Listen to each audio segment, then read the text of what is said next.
Today we're going to be talking about DNA replication and protein synthesis.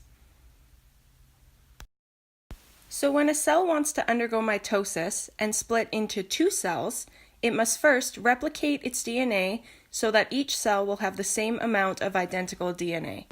To do this, first the enzyme DNA helicase is going to come and break the hydrogen bonds between the nitrogenous bases of the DNA, splitting it into two strands. Following helicase will be the next enzyme DNA primase, who will place single-stranded binding proteins along the strands to keep them separated and to guide the next enzyme where to go. That next enzyme is DNA polymerase, who will build the two new DNA strands out of what is called the leading strand and the lagging strand.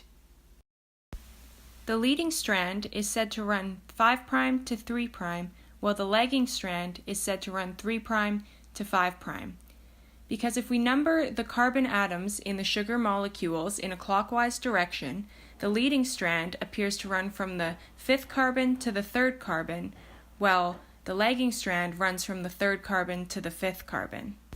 On the leading strand, our next enzyme will follow the primers placed by primase to begin building the other half of our new DNA strand. That enzyme is DNA polymerase, who will attach the complementary bases needed for that leading strand. Not far behind him will be the enzyme DNA ligase, who will seal up the work done by polymerase, completing one of the new DNA strands. The lagging strand will go through a similar process, but since polymerase cannot work in the 3' to 5' direction, primase must put in extra work and break up the strand into sections of 3 to 4 bases. These sections are called Okazaki fragments. Once broken up, polymerase can now jump ahead 3 to 4 bases at a time and work in the 5 to 3' direction.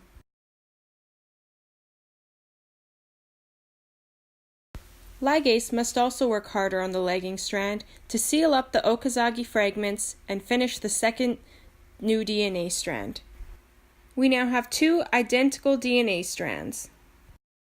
We call this DNA semi-conservative because each one keeps one strand from the original DNA and has one new strand made by polymerase.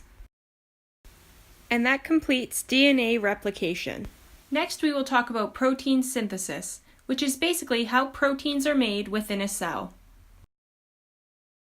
The first step in protein synthesis is transcription, which is when DNA is used to produce messenger RNA. This happens in the nucleus, where the DNA is, of course. Inside the nucleus, the enzyme RNA polymerase will unzip a section of DNA and sort of photocopy the information needed for it to make a specific protein onto what is called messenger RNA. mRNA will contain the complementary bases of the photocopied DNA, except every T would become a U because T is not a base of RNA. Once the messenger RNA is formed, it will leave the nucleus through the nuclear pore and head to the ribosomes, where the next stage of protein synthesis will occur. The next stage is translation, which involves 3 steps. A ribosome is composed of a small subunit and a large subunit. The mRNA will attach itself to a small subunit and begin the initiation stage. Initiation begins with the start codon. A codon is a group of 3 nucleic bases that code for a specific amino acid. The next step of initiation involves transfer RNA. tRNA has an amino acid on one end and the anticodon for that amino acid on the other. The anticodon contains the complementary bases of the codon on the mRNA. This codon codes for the amino acid methionine, abbreviated MET. The first tRNA will attach to the mRNA codon to anticodon. That first tRNA is called the initiator.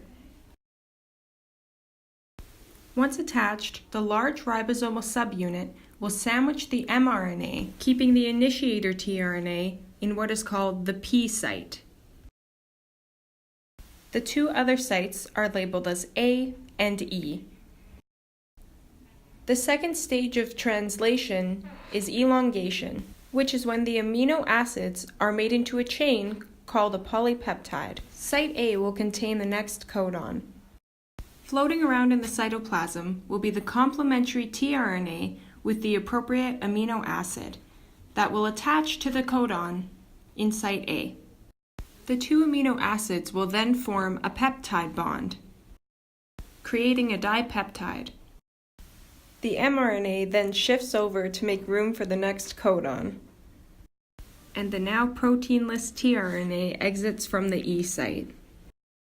This process will repeat, forming a polypeptide chain.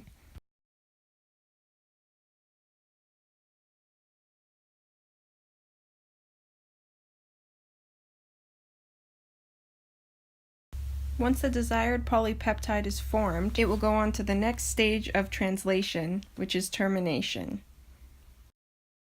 Once a stop codon is reached on the mRNA strand, a protein called a release factor will break apart the ribosomal subunits, releasing the polypeptide into the cytoplasm, where it will take on its three-dimensional protein shape.